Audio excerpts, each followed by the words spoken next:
Hai semuanya, welcome para pejuang kripto, welcome to DocSans official channel. Oke, mari kita bahas. Di sini aku akan membahas market finansial ya, seluruh dunia, merah membara, serok di bottom atau jual. Ya, berbagai informasi yang disampaikan di dalam sini merupakan analisa internal, bukan acuan dalam investasi atau ajakan menjual maupun membeli. Ya, di sini financial market merah merona ya, semua ya di seluruh dunia ya. Itu merah semua karena mengikuti kebijakan tarif dari Trump. Ya, di sini banyak yang menyebutnya Black Monday ya, atau hari Senin yang berdarah ya. Di sini menyamakan dengan tahun 1987 ya. Oke, di sini banyak berita ya, bloodbath ya, atau mandi darah ya. Black Monday, fears for US. Kemudian US stock turun ya dari 3 hari berturut-turut ya, gara-gara Trump ya, tarif itu mengakibatkan global market itu goyang ya. Terus dari Investopedia, global stock itu juga turun ya, drop parah. Black Monday ya, indeks Hang Seng ya, Cina minus 10, Nikkei Jepang. Kemudian dari SPOX, kemudian ada stocks juga 600, Nikkei, S&P 500. Oke, turun semua ya, termasuk Indonesia ya. Tapi karena Indonesia IHSG itu baru bukannya hari Selasa ya, kemungkinan hari Selasa ya dia akan merah. Ya, di sini perumpamaannya Black Monday ya. Tahun 1987 itu sangat lama sekali ya, 1987 ya. Aku juga belum lahir tuh. Tahun segitu ya, diumpamakan dengan tahun 2025 yang sekarang ya. Ya semoga nggak sampai beneran Black Monday kayak gitu ya, karena di situ juga pasar sahamnya juga masih belum se-mature sekarang ya. Juga malam hari Senin ya, hari Senin kemarin ya, tanggal 7 itu juga sudah ada rebound ya dari SPX. Ya di sini Black Monday ya.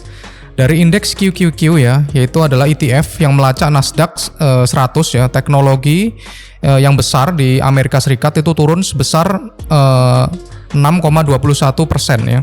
Kemudian Nasdaq 100, indeks 100 perusahaan non keuangan terbesar di Nasdaq itu turun hampir 4% ya. Kemudian Nikkei 225 itu adalah perusahaan dari Jepang ya. Terdiri dari 225 saham teratas di sana, itu turun 2%.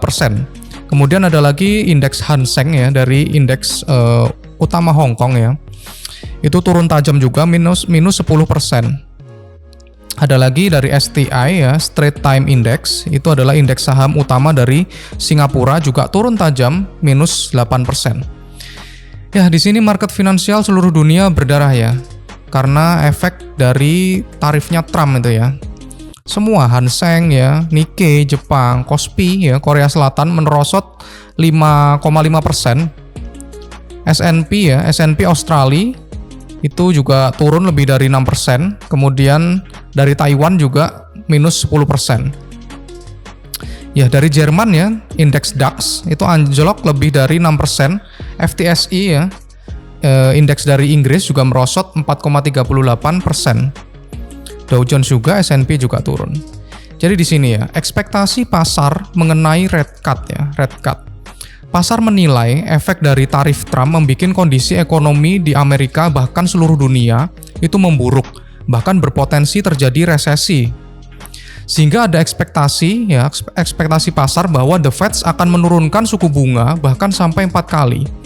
Jadi awalnya itu suku bunganya itu cuman 2 kali ya, penurunan 2 kali di tahun 2025.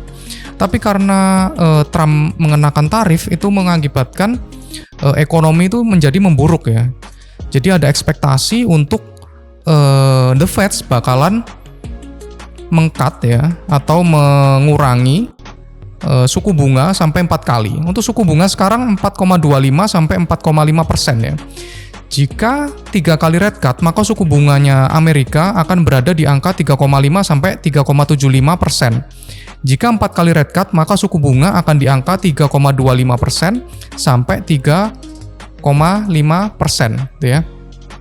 Jika hal tersebut terjadi, maka pasar keuangan yang beresiko ya, aset investasi beresiko tinggi seperti kripto dan saham bisa positif atau naik ya. Jadi kita berdoa ya, semoga nanti The Fed lebih dovish ya.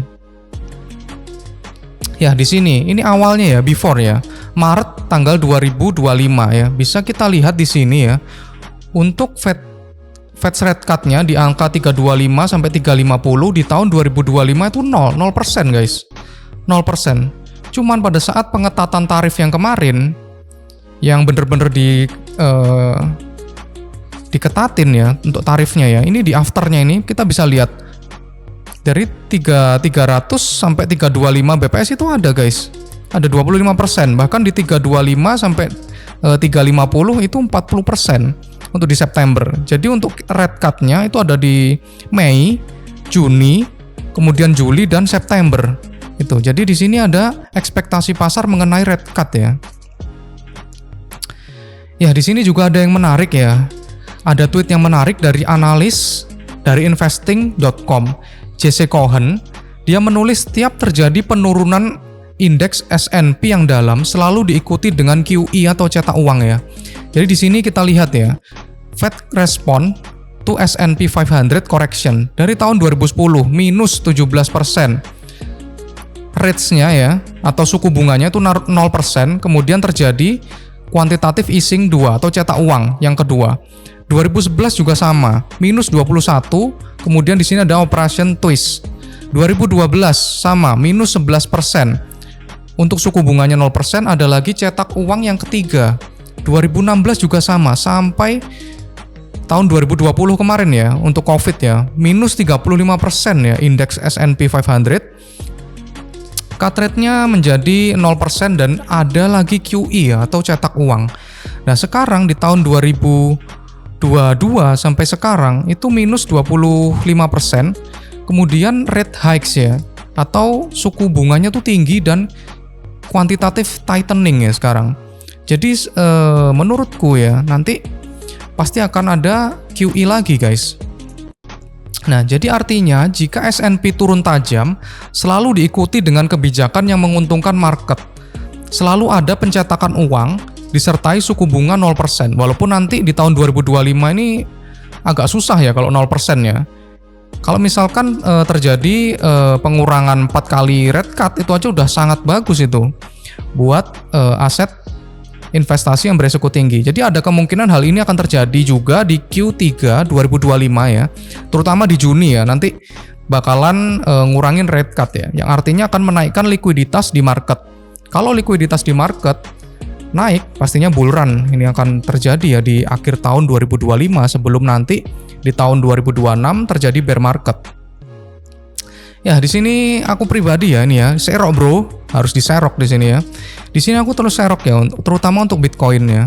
Pada saat dia turun kurang dari 80k, aku juga serok di sini. Di sini ada ya, beli di 79k, ini juga ya ada ya. 79, ini juga ada di 76k juga serok ya.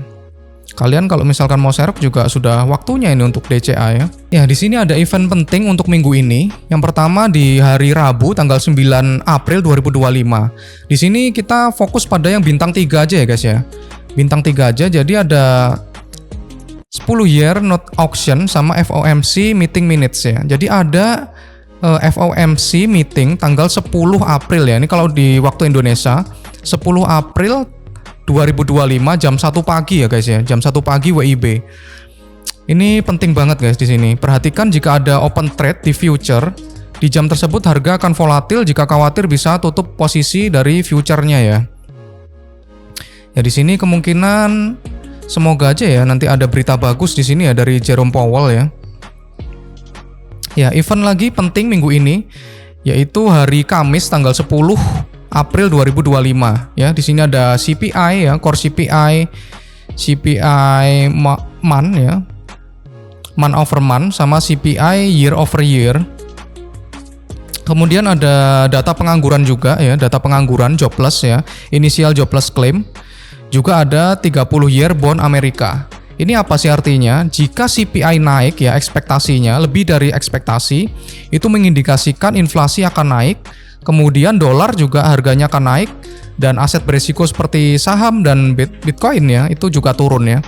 Kemudian data pengangguran atau jobless ya. Kalau misalkan data penganggurannya itu sedikit, berarti ekonominya kuat ya. Kalau misalkan penganggurannya banyak, berarti ekonominya juga lemah di sini. Kemudian ada lagi 30 year bond Amerika. Kalau misalkan yieldnya naik ya, yieldnya sekarang 4,6 ya. 4,6 itu cukup tinggi ya. Kalau yieldnya naik, maka dolar juga akan naik. Kalau misalkan dolar naik, BTC ya, Bitcoin atau saham juga akan turun. Jadi di event-event penting ada di hari Rabu ya, FOMC, dan juga hari Kamis ya. Ya, di sini bull market masih belum akan terjadi dalam waktu dekat. Stay in the market, trade and serok kenceng ya di bulan Mei sampai Juni ya. Sekarang juga sebenarnya udah oke ya untuk DCA ya. Juni akhir akan terjadi red cut atau QE ya, atau cetak uang. Market akan rally pada Juli, September sampai akhir tahun. Ya, di sini terima kasih ya sudah menonton videoku. Jangan lupa di like, subscribe, dan share. Terus kalau misalkan mau tanya-tanya bisa ketik di bawah ya di kolom komentar.